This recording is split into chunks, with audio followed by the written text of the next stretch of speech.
Le 16 août 1977, à Memphis, le silence s'installe dans une demeure trop grande pour une seule respiration.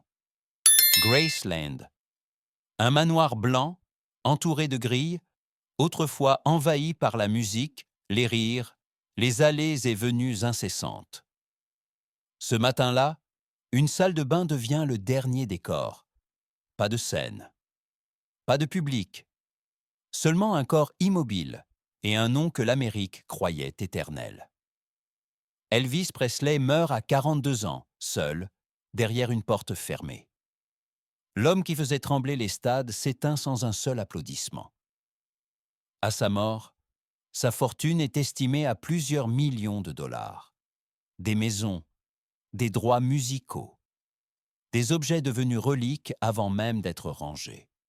Et pourtant, cette richesse n'empêche ni l'isolement, ni l'épuisement, ni le silence.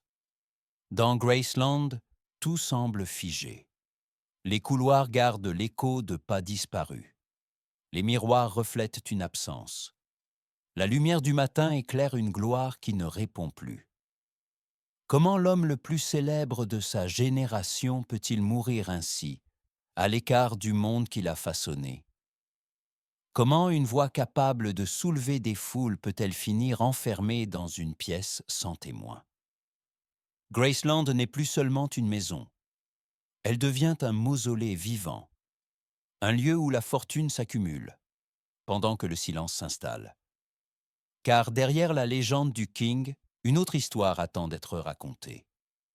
Plus lente, plus sombre. Et si la vraie chute d'Elvis n'avait jamais eu lieu sur scène, mais loin des regards? Avant Graceland, avant les limousines et les foules hystériques, il y avait une enfance simple, presque effacée.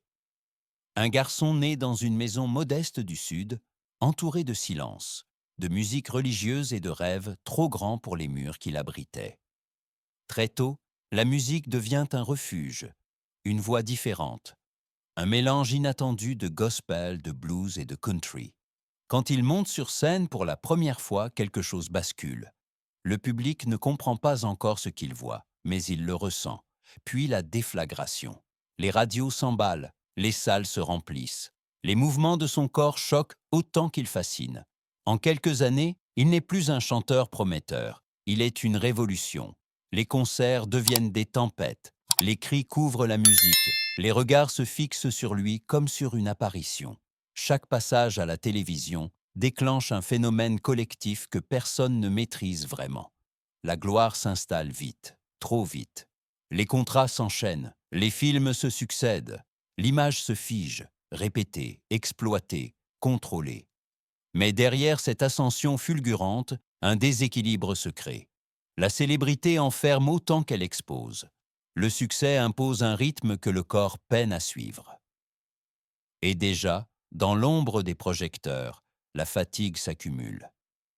Car pendant que le monde acclame le King, l'homme, lui, commence à disparaître.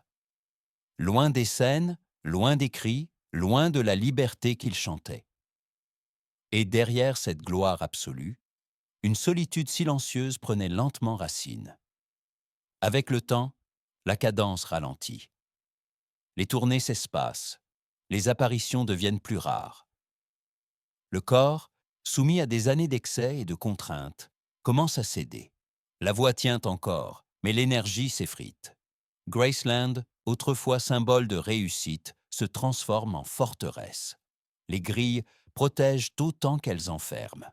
À l'intérieur, les pièces sont vastes, silencieuses, presque écrasantes. La maison ne célèbre plus la gloire. Elle absorbe la fatigue. Les nuits deviennent longues. Le sommeil, incertain. Les médecins se succèdent. Les prescriptions s'accumulent, cherchant à réparer ce que le rythme a brisé. Autour de lui, l'entourage change. Certains s'éloignent, d'autres restent, mais ne savent plus comment aider. Les conversations se font prudentes. La célébrité, toujours présente, empêche toute intimité réelle. Dans les couloirs de Graceland, la musique se fait plus rare. Les objets s'entassent comme des souvenirs figés. Des costumes de scène ne sont plus portés. Des trophées brillent sans témoin. Peu à peu, le monde extérieur disparaît derrière les murs. Les foules existent encore, mais à distance. La maison devient le dernier territoire, à la fois refuge et prison. C'est dans ce retrait progressif que la solitude s'installe pleinement. Non pas une solitude choisie, mais une solitude subie. Un silence épais, entretenu par la routine et la fatigue. Car lorsque la scène s'éteint, il ne reste parfois qu'un homme face à lui-même. Et dans cette maison trop grande, l'écho de la gloire ne suffit plus à remplir le vide. Graceland, lentement, se prépare à devenir un lieu de fin. Le 16 août 1977, l'aube se lève sur Graceland sans musique. La maison respire lentement, comme si elle hésitait à se réveiller.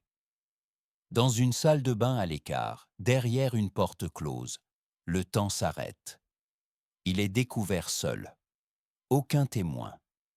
Aucun bruit de scène. Seulement un corps immobile, au cœur d'une demeure qui a trop longtemps contenu l'excès et la fatigue. La nouvelle se répand en quelques minutes. Les radios interrompent leur programme. Les fans se rassemblent devant les grilles, incrédules. Le monde apprend que la voix qui l'a fait vibrer s'est tue. Les premières explications évoquent la santé déclinante. Puis viennent les questions. Les médicaments, les habitudes nocturnes, les silences de l'entourage. Très vite, la certitude laisse place au doute. À l'intérieur de Graceland, rien ne change. Les objets restent à leur place. Les miroirs ne reflètent ni plus personne. La maison, immense, absorbe la nouvelle sans réagir. La mort n'a pas été spectaculaire. Elle n'a pas cherché l'attention. Elle est survenue dans un espace intime, presque banal, à l'opposé de la vie publique qu'il avait menée. Ce contraste trouble. Comment une existence construite sur le bruit peut-elle s'achever ainsi, dans un calme presque indécent? Pourquoi tant de zones d'ombre autour d'un moment si décisif? Ce jour-là, Graceland cesse d'être une résidence. Elle devient un lieu de mémoire. Un espace figé entre les versions, les hypothèses et une vérité qui ne s'exprimera plus. Car lorsque la mort arrive sans témoin, elle laisse derrière elle un silence que rien ne parvient à combler. Et ce silence, à son tour, commence à raconter une autre histoire. Après la mort, Graceland ne se referme pas. Au contraire, elle s'ouvre. Aux héritiers, aux avocats, aux fans, à une industrie entière prête à transformer l'absence en permanence. À son décès, la fortune d'Elvis Presley est loin d'être aussi solide que l'image qu'il laisse. Des millions, oui, mais aussi des dettes, des contrats mal négociés. Un train de vie qui, pendant des années, a dépassé ce que la musique rapportait réellement. La succession devient rapidement complexe. La maison, les droits musicaux, les objets personnels, désormais chargés d'une valeur presque sacrée. Tout doit être évalué, classé, réparti. Graceland change alors de nature. De résidence privée, elle devient un lieu public, un musée vivant entretenu par la mémoire collective. Chaque pièce est figée, chaque détail conservé comme une relique. L'héritage d'Elvis ne se limite plus à ce qu'il a laissé. Il s'étend à ce que son nom continue de produire. Des tournées posthumes, des produits dérivés, une image exploitée, reproduite, réinterprétée sans fin. Ce succès tardif pose une question troublante. Pourquoi la fortune s'accroît-elle après la disparition et non pendant la vie? Qui bénéficie réellement de cette prospérité nouvelle? Elvis n'a jamais vu Graceland devenir ce qu'elle est aujourd'hui. Il n'a jamais contrôlé l'usage de son image après sa mort. Son héritage lui a échappé dès l'instant où le silence s'est installé. La maison, elle, reste immobile.